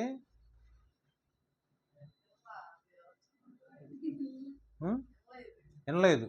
సరే వినలేదు కదా, ఇప్పుడు వినకపోయినా పర్లా, ఇప్పుడే మొదటిసారి వింటున్నారు, ఓకే. ఉపమానం నీకు ఉపమానం కూడా కాదు, జరిగింది నీకు అర్థమైందిగా. ఉపమానంగా ఏం చెప్పా? బైబిల్ జారిపడింది, నువ్వు పట్టుకున్నావమ్మా. దానికే కోపం రగులుకొని దేవుడు వచ్చి నిన్ను ఒక ముత్తాడు, చచ్చిపోయాం.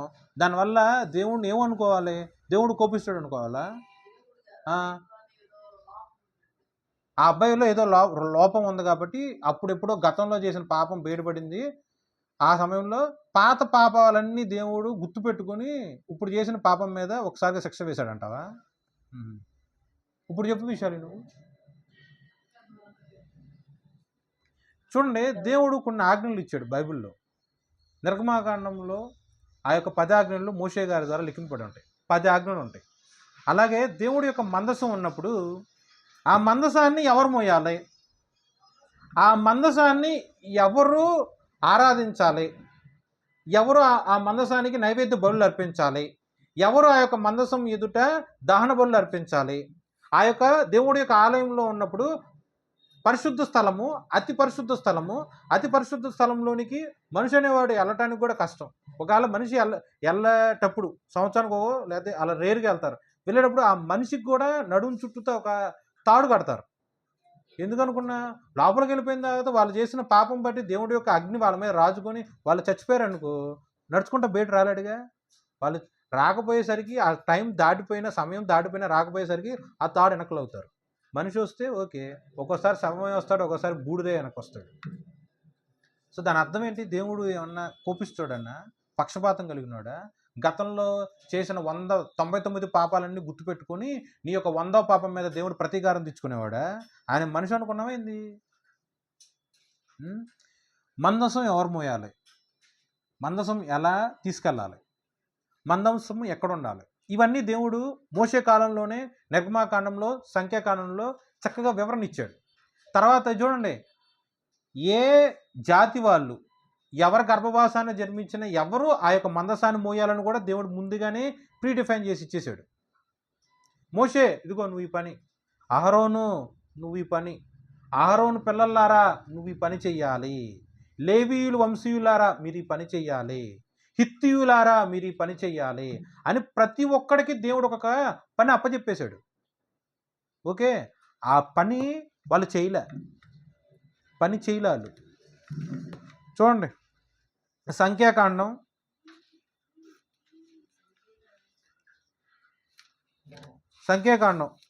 4:15.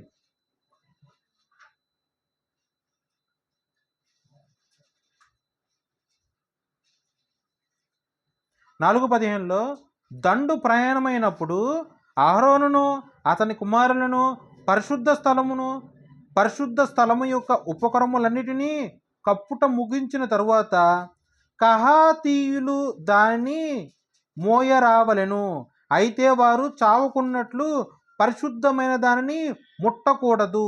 ఇవి ప్రత్యక్షపు గుడారములో కహాతీయుల భారము. చూడండి, ఇక్కడ పేపర్ ఏమైనా అడ్డం పెట్టుకోండి. సంఖ్యాకాండము 4:15 మీరు చదివారు కదా. మళ్ళీ 2 సమయాలు రండి. 2 సమయాలు 6వ అధ్యాయంలో 1 నుంచి 7వ వచనం వరకు రాసి ఉంటుంది. దావీదు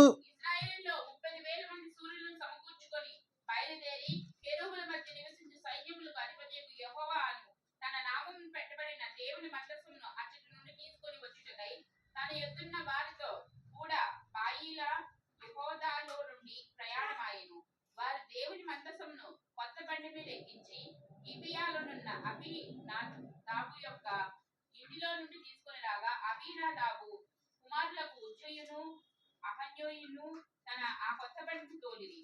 దేవుని మందసము గల ఆ బండిని గిబియాలోని అబీనాదాబు ఇంటి నుండి తీసుకుని రాగా అహ్యో దాని ముందర నడిచెను.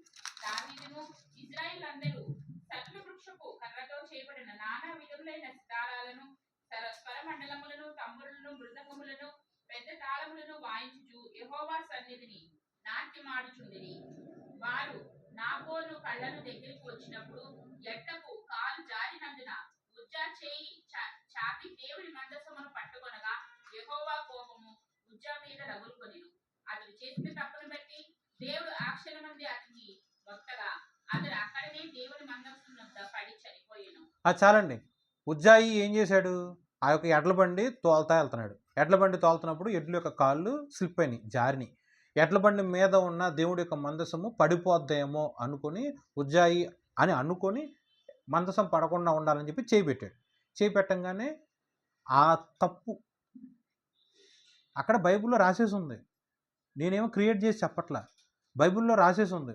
చదివేగా వాక్యం 2 సమూయేలు 6వ అధ్యాయము 7వ వచనం. యెహోవా కోపము ఉజ్జా మీద రగులుకొనెను, అతడు చేసిన తప్పును బట్టి. సో దేవుడు ఈ యొక్క 2 సమూయేలు 6వ అధ్యాయంలో రాసిన దానికైనా సరే, సంఖ్యాకాండములో 4వ అధ్యాయము 15వ వచనము, అలాగే 7వ అధ్యాయము 9, 7, 9 కూడా చదవండి. సంఖ్యాకాండము 7, 9. కహాతీయులకు ఇయ్యలేదు, ఏలయనగా పరిశుద్ధపు స్థలపు సేవ వారిది, తమ భుజముల మీద మోయిటియే వారి పని, గనుక వారికి వాహనములను నియమింపలేదు. మందసం ఎలా తీసుకెళ్ళాలి? మందసం అంటే దేవుడు చెప్తా,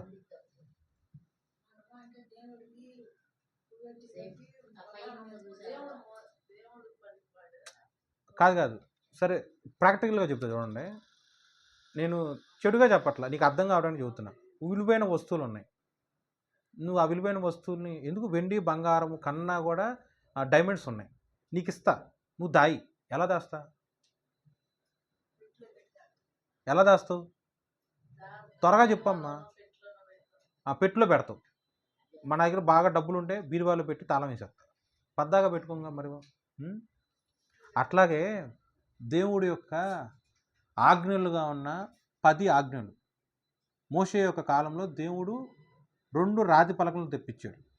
ఆ 2 రాతి పలకల మీద మనిషి రాయలా, దేవుడు తన యొక్క స్వహస్తాలతో మొత్తం చెక్కినట్టు రాస్తాడు. ఒక పలక మీద 5 ఆజ్ఞలు, ఒక పలక మీద 5 ఆజ్ఞలు. ఆ 10 ఆజ్ఞలు తీసుకొచ్చి ఇజ్రాయెల్ ప్రజల దగ్గరికి వచ్చి చూపిద్దామని చెప్పి మోషే చాలా అత్యంత సంతోషంగా వస్తాడు. రాగానే ఇజ్రాయెల్ ప్రజలు ఏం చేస్తారు? వాళ్ళ దగ్గర ఉన్న బంగారాన్ని అన్ని, వెండిని అన్నీ కూడా కరిగించేసి ఒక దూడ రూపం చేసేసి, దూడ లాంటి విగ్రహం చేసేసి, దానికి నైవేద్యము బలులు అన్నీ చేసేసి, ఆర్భాటముతో జయధ్వనులతో దూడను పూజిస్తూ ఉంటారు. మత్తుగా తాగేసి వస్త్రహీనులుగా ఉన్నామో లేదో కూడా తెలియకుండా చేస్తూ ఉంటారు. అది చూడంగానే అప్పటి వరకు దేవుడి యొక్క సముఖంలో ఉన్న మోషే, దేవుడి యొక్క ఆజ్ఞలను మోసుకుంటూ వచ్చిన మోషే, దేవుడి యొక్క ప్రేమను నేను చూస్తున్నా. దేవుడి యొక్క ప్రేమను కూడా 40 సంవత్సరముల పాటు ఈ ఇజ్రాయెల్ ప్రజల మీద దేవుడు చూపిస్తూనే ఉన్నాడు. వండుకోవటానికి వాళ్ళకి ఛాన్స్ కూడా లేదు.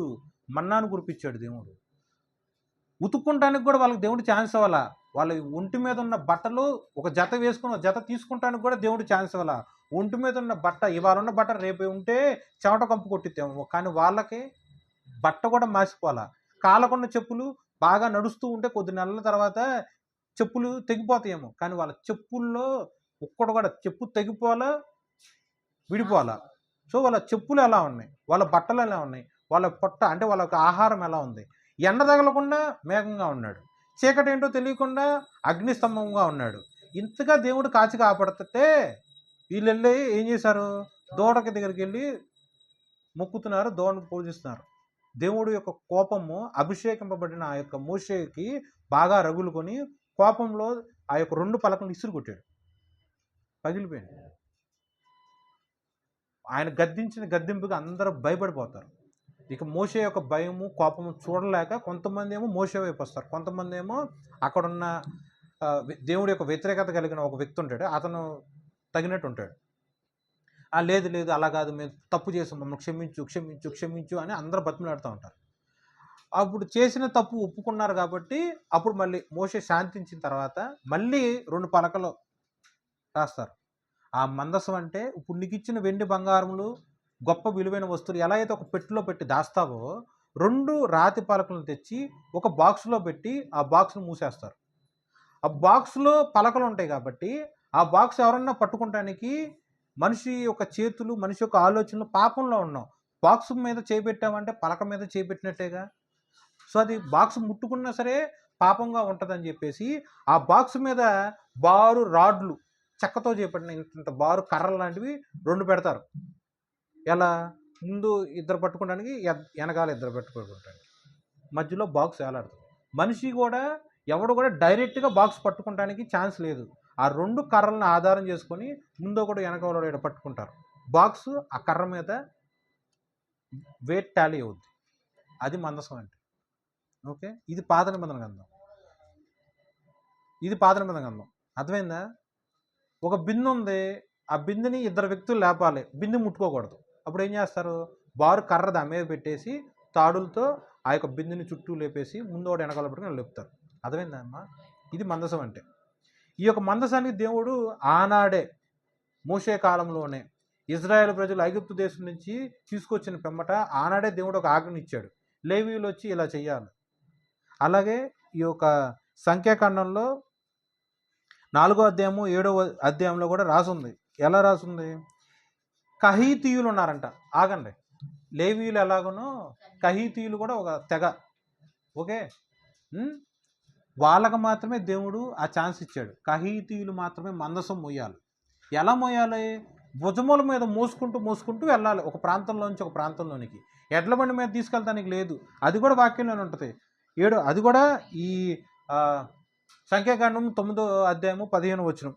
7, 9. సంఖ్యాకాండం 7, 9లోనే రాసి ఉంటుంది. వాళ్ళకేం వాహనం లేదు. అప్పుడు దేవుడి యొక్క బిడ్డలుగా ఉన్న ఇజ్రాయేల్ ప్రజలందరూ కూడా ఎడ్ల బండ్లను గిఫ్ట్గా ఇస్తే లేవీయులకు కానీ అలా దేవుడి యొక్క పనిచేసే వాళ్ళందరికీ కూడా ఎడ్ల బండ్లని అందరికీ దేవుడి యొక్క ఎవరికి ఇమ్మంటే వాళ్ళకి దేవుడు మోషే ద్వారా ఇచ్చేస్తారు. కానీ కహీతులకు మాత్రం ఎవరు? వాళ్ళు నడక మీదే మందసము భుజముల మీద మోసుకుంటూ వెళ్ళాలి. ఓకే, ఇప్పుడు ఉజ్జయి కహీతుడా? కాదు. భుజముల మీద తీసుకెళ్ళామని మందసం ఏమో ఎడ్ల బండి మీద తీసుకెళ్ళాడు. ఇక్కడ మోషే చెప్పిన ఆ యొక్క ఆజ్ఞను కానీ అతిక్రమించడం జరిగిందిగా. దావీదు ఎలా వెళ్ళాలి? దేవుడి యొక్క ఆజ్ఞలను కట్టడలను అనుసరిస్తూ వెళ్ళాలి. కానీ ఎలా వెళ్ళాడు? 32,000 మంది సూర్యులను తీసుకొని వెళ్ళాడు. ఆయన మనసు మాత్రం ఎలా ఉంది? దేవుడిని ఇలా సాధారణ వ్యక్తి వచ్చినట్టు రావటం కాదు, కానీ ఆనందముతో, ఆర్భాటముతో, జయధ్వనులతో, ఈ యొక్క తంబూరతోనూ, నాట్యముతోనూ, సరళ వృక్షములతో చేసిన ఆ యొక్క మ్యూజికల్ ఇన్స్ట్రుమెంట్స్తో దేవుడికి గొప్ప గొప్ప మ్యూజికల్గా ప్లే చేస్తూ ఆరాధిస్తూ రావాలి. కాబట్టి అంత 32,000 మందిని తీసుకెళ్ళాడు తప్ప యుద్ధానికి కూడా అతనే వెళ్ళా. సో దావీదు యొక్క హృదయం కూడా మనం పాపం అనడానికి కూడా లేదు. తెలియక చేసిన తప్పు దావీదు, తెలియక చేసిన తప్పు ఉజ్జయి. వస్తువు పడిపోతుంది, చేపెట్టాడు పట్టుకోవటానికి, కానీ అది దేవుడి యొక్క దృష్టిలో తప్పుగా ఉంది. దేవుడి యొక్క ఆజ్ఞను వ్యతిరేకించాడు. సర్వసృష్టి కలిగిన దేవుడు. నువ్వు చదువుకున్నట్లయితే ఈ యొక్క ఆకాశంలో ఆ యొక్క స్పేస్లో ప్లానెట్స్ అన్నీ ఉంటాయి. తెలుగులో చెప్పడం రావట్లేదండి. గ్రహాలన్నీ ఉంటాయి. ఆ గ్రహాల్లో భూమి కూడా ఒక గ్రహమే. నీ ఇల్లు ఒక పునాది మీద ఉందేమో, అపార్ట్మెంట్ ఒక పునాది మీద ఉందేమో, భూమికి పునాది లేదు. అంతరిక్షంలో భూమి అలా వేలాడుతూ ఉంటుంది. ఎలా వేలాడింది భూమి పడిపోకుండా? అలా ఎన్ని గ్రహాలు ఉన్నాయి. ఈ సమయంలో సూర్యుడు భూమి మీద ఎలా ఉదయించాలి, ఈ సమయంలో చంద్రుడు క్రాంతి ఎలా ప్రకాశింపజేయాలని ఎవరు సూచించాడు? ఒక ఆకాశంలో నుంచి ఒక ఆకాశం, అలా 7 ఆకాశాలు. అలాగే దేవుడి యొక్క సృష్టి ఎంత గొప్పగా ఉంది. ఎంత చేసిన దేవుడు ఆయన మందసం జారి పడుతున్నప్పుడు జారింది, ఒలికింది, కానీ నేల కూడా పడలా. కాలు స్లిప్ అయింది, కానీ కింద పడిపోలేదు కదా. ఆయన తెలియదా పట్టుకుంటానో పట్టుకోనో పడితో పడదో అని తెలియదా? వాళ్ళు ముట్టుకోవాలి, వాళ్ళు మాత్రమే ముట్టుకోవాలి. వాళ్ళెవరు? కహాతీయులు. వాళ్ళు మాత్రమే ముట్టుకోవాలి. ఎవరు ఆరాధన చేయాలి? పలానా వాళ్ళు మాత్రమే ఆరాధన చేయాలి. ఎవరు నైవేద్య బలులు అర్పించాలి? ఉదాహరణగా ఆ లేవీయులు, లేకపోతే అహరోను వంశీయులు. ఎవరంటే ఇదిగో వీళ్ళు. ఎవరంటే వీళ్ళు ఆ యొక్క వంశంలో పుట్టిన వాళ్ళు, ఆ యొక్క గోత్రంలో పుట్టిన పలానా పలానా పలానా పలానా, జనరేషన్ ఆఫ్టర్ జనరేషన్ అలా వచ్చింది. ఓకే, అది తెలియక వాళ్ళు అతిక్రమించారు. చూడండి, తెలియక చేసిందే. తెలిసి చేశారని కూడా బైబిల్లో ఎక్కడ రాసలేదు. తెలియక చేసిందే. కానీ తెలియకే వాళ్ళు ఏం చేశారు? దేవుడి యొక్క ఆజ్ఞను వాళ్ళు వ్యతిరేకించారు. అది కార్యరూపం చేయకుండా ధిక్కరించారు. తెలియక చేసిందే. తెలియక చేసిన పాపానికి ఏమొచ్చింది మీదకి? మరణం వచ్చింది. ఆ మరణం ఎలా వచ్చింది? ఉన్న ఫలాన్ని వచ్చింది.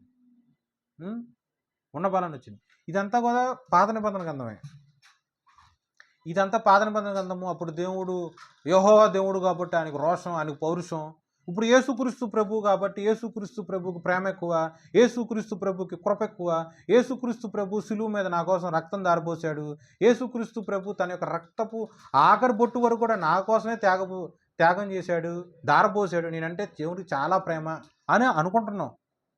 అనుకొని దేవుడిని ఏదో లోకుగా తీసుకొని దేవుడు చెప్పిన పని ఇవాళ కాకపోతే రేపు చేస్తా, రేపు కాకపోతే ఎల్లుండి చేస్తా అని చెప్పి పోస్ట్ తర్వాయి భాగం అన్నట్టు దాటి వేస్తూనే ఉంటాం. ఏమండి, యెహోవాలో యేసుక్రీస్తు ప్రభు లేకుండా లేడు. యేసుక్రీస్తు ప్రభులో యెహోవా లేకుండా లేడు. ఆ ఒక్కరిలోనే యెహోవా, యేసుక్రీస్తు ప్రభు, పరిశుద్ధాత్మ దేవుడు ఉంటారు. ఆ ముగ్గురులోనే దేవుడు ఉన్నాడు. ఎవరినారిని విడదీయడానికి ఛాన్స్ లేదు. సో యెహోవా దేవుడు అంటే రోషం కలిగినాడు, యేసుక్రీస్తు ప్రభు అంటే కృప కలిగినాడు అంటానికి కూడా ఆస్కారం లేదు. కృప, క్షమాపణ, ప్రేమ ఇవన్నీ కూడా పాత నిబంధన గ్రంథంలో కూడా ఎన్నోసార్లు లిఖింపబడి ఉన్నాయి. అవన్నీ మనం గ్రహించాలి. సో పాత నిబంధన గ్రంథంలో ఇక్కడ మోషే యొక్క ఆజ్ఞను బట్టి ఆ యొక్క ఉజ్జాయి ఆ యొక్క ఆజ్ఞను తెలియక చేసి ఉన్నాడు. అయినా సరే దేవుడి యొక్క కోపం రగులుకొని ప్రాణం పోయింది. కొత్త నిబంధన గ్రంథంలో వచ్చేసి హెబ్రీ రాసిన పత్రిక 10:31. హెబ్రీయులు రాసిన పత్రిక 10:31. జీవము గల దేవుని చేతిలో పడుట భయంకరం. చూడండి, నీకు కలిగిన అప్పుల బాధను బట్టి నా జీవితం భయంగా ఉంది, అనారోగ్యం బట్టి భయంకరంగా ఉంది, వస్త్రహీనత బట్టి భయంకరంగా ఉంది, ఒంటరితనము బట్టి భయంగా ఉంది, పిల్లల్ని ఎలా పెంచాలి అమ్మో తలుచుకుంటేనే భయంగా ఉంది, ఈనాడు ఒక ముద్ద నోట్లోకి వెళ్తే చాలు రేపటి రోజు తలుచుకుంటేనే నాకు భయంగా ఉంది, బ్రతికి బట్టగడితే చాలు అని ఆలోచించుకొని నీకు కలిగిన దాన్ని బట్టి, నీకు కొదువగా ఉన్న వాటిని బట్టి నువ్వు భయపడుతూ బతుకుతున్నావు. అది కాదు భయం అంటే. అది కాదు భయం అంటే. హెబ్రీయులు రాసిన పత్రిక 10:31. జీవము కలిగిన దేవుని యొక్క చేతిలో పడుట భయంకరము. నువ్వు ఎవరి దగ్గరికన్నా వెళ్ళినా, ఎలాంటి వాళ్ళ దగ్గరికి వెళ్ళినా ప్రార్థన చేసినా సరే వాళ్ళలో జీవం లేదు. నువ్వు ఈనాడు బ్రతికి కట్టిన నీ యొక్క జీవము దేవుడు నీకు అనుగ్రహించిందే. దేవుడు నీ పట్ల భయంకరుడుగా ఉంటే నీ జీవాన్ని దేవుడు తీసేస్తాడు. ఆ వాక్యము ఒళ్ళు దగ్గర పెట్టుకొని చదువుకో. జీవము కలిగిన దేవుడి యొక్క చేతిలో పడటం భయంకరము. దేవుడి యొక్క చేతిలో పడితే చూడండి, ఆ వాక్యంలో జీవము కలిగిన దేవుడు అని రాయకుండా కృపామయుడు దేవుడి చేతిలో పడటం భయంకరం. సర్వశక్తి కలిగిన దేవుడి యొక్క చేతిలో పడటం భయంకరం. ఉన్నవాడు అనువాడు దేవుడి యొక్క చేతిలో పడటం భయంకరం. ఇలాంటి రాయొచ్చు కదా. దేవుడికి చాలా లక్షణాలు ఉన్నాయిగా. దేవుడికి ఉన్న లక్షణాల్లో ఏదో ఒక లక్షణం పెట్టి ఆ యొక్క వాక్యం రాయొచ్చుగా. అలా రాయలా. జీవము కలిగిన దేవుడి యొక్క చేతిలో పడటం భయంకరం. భయం అంటే ఎంత తెలుసా? నువ్వు అనుభవించుతున్న జీవితాన్ని దేవుడు తీసేస్తాడు. నీ జీవాన్ని దేవుడు తీసేస్తాడు. అంటే ఏం చేస్తాడు? ఏం చేస్తాడు దేవుడు? నీ జీవాన్ని దేవుడు తీసేస్తాడు. అంటే అర్థం ఏంటి? నీ ప్రాణాన్ని దేవుడు తీసేస్తాడు. నా ప్రాణాన్ని దేవుడు తీసేస్తాడు. ఎప్పుడు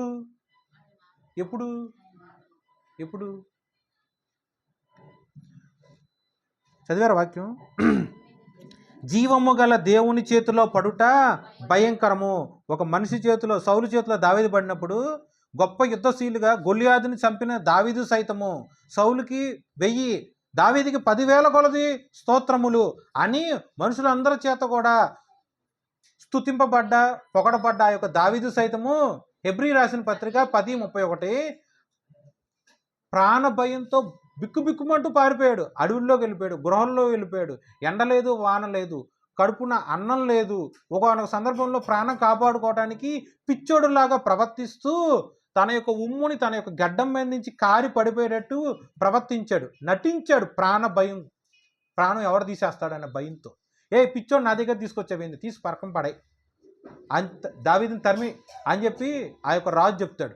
ఇలా జరుగుతూ ఉంటాయి రాజు యొక్క దావీదు గారి యొక్క జీవితంలో. సో ప్రాణం కోసం పాకులాడే ఆ యొక్క దావీదు సౌలు దగ్గర నుంచి వెళ్ళి పలానా వాళ్ళ దగ్గర నుంచి పలానా వాళ్ళ దగ్గర నుంచి పలానా అంతగా అనుభవించాడు. ప్రాణభయం ఏంటో తెలుసు దావీదుకి.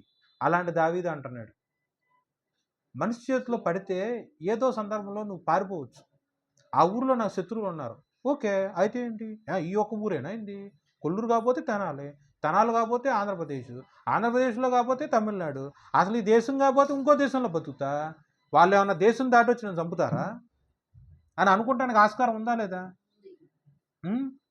జీవము కలిగిన దేవుడు, నువ్వు భూమిలో ఎక్కడన్నా ఉండు, దేవుడి యొక్క చూపు నుంచి నువ్వు తప్పించుకోగలవా? కొన్ని సముద్రంలోకి వెళ్తావా? సముద్ర అగాధ జలముల్లో ఉన్న లోతు సైతమో దేవుడికి తెలుసు. ఎలా పారిపోతావు?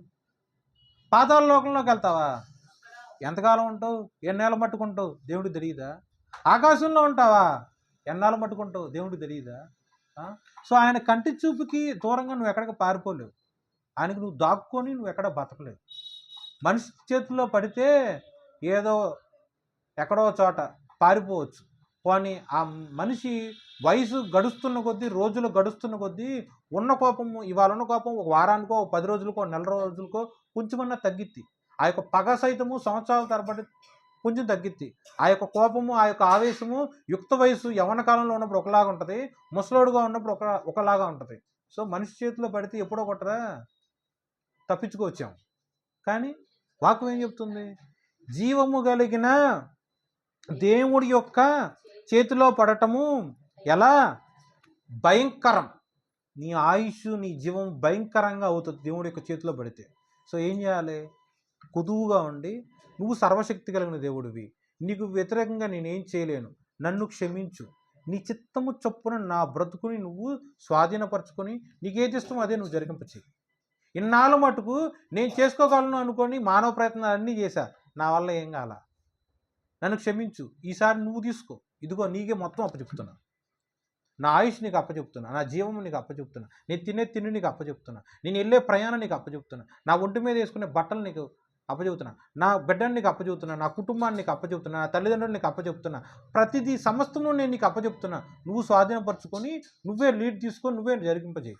నా వల్ల కాదు, నేనేం చేస్తానంటే నీ కాళ్ళ దగ్గర పడి నీకు ప్రార్థన చేసుకొని క్షమాపణ అడుగుతా, మొత్తం నువ్వే స్వాధీనపరచుకొని నీకు ఏది ఇష్టమో జరిగింపచేయి, నాదంటూ ఏదీ లేదు అని దేవుడి దగ్గర ప్రార్థన చేస్తే ఆయన అప్పుడు భయంకరుడుగా ఉండడం, అప్పుడు కృపామయుడుగా ఉంటాడు. ఇలా చేయకుండా వ్యతిరేకంగా ఉన్నాం అనుకోండి, ఉజ్జయిని చేసిన తప్పును బట్టి మరణము ఉన్న ఫలాన్ని ఎలా అయితే వచ్చిందో ఒకానొక సందర్భంలో నా మీద నేను ఎలా ప్రవర్తించినా నా మీదే వస్తుంది. ఎంత వాక్యం చెప్పినా, ఎంత దేవుడి యొక్క పని చేసినా, దేవుడి యొక్క కోపాన్ని తప్పించుకోవటానికి ఏ మనిషి అతీతుడు కానే కాదు. నేనైనా నువ్వైనా అందరం దేవుడి యొక్క దృష్టిలో ఒక్కటే. వాక్యం చెప్పినా, వాక్యం చెప్పకపోయినా, ప్రార్థన చేసినా, ప్రార్థన చేయకపోయినా దేవుడి యొక్క చూపు అందరి మీద ఒక్కటే రీతిగా ఉంది. నీకు మాత్రం ఎందుకు దేవుడు అన్నిసార్లు చెప్తున్నాడంటే ప్రేమ. ఆ ప్రేమ నువ్వు లోకు తీసుకున్నావు అనుకో, దేవుడు నీ పక్షాన భయంకరుడుగా ఉంటాడు. ఆ ప్రేమను నువ్వు లక్ష్యము కలిగి అర్థం చేసుకున్నావు అనుకో, దేవుడు పరలోకంలో ఆయన యొక్క సింహాసనం పక్కన దేవుడి యొక్క వారసుడుగా నీకు కిరీటం ఇచ్చి మరీ నీ పక్కన కూర్చోబెట్టుకుంటాడు. ఏది కావాలి? అగ్నిగుండం కావాలా? దేవుడు పక్కనే ఆయన యొక్క వారసుడుగా నువ్వు ఉంటావు నీకు కావాలా? దేవుడు ప్రేమ కావాలా? దేవుడి యొక్క భయంకరమైన ఆయన యొక్క లక్షణము నువ్వు చూడాలా? వాక్యం దేవుడు మన జీవితాల్లో ఫలించి అభివృద్ధి చేయును గాక. ఆమేన్.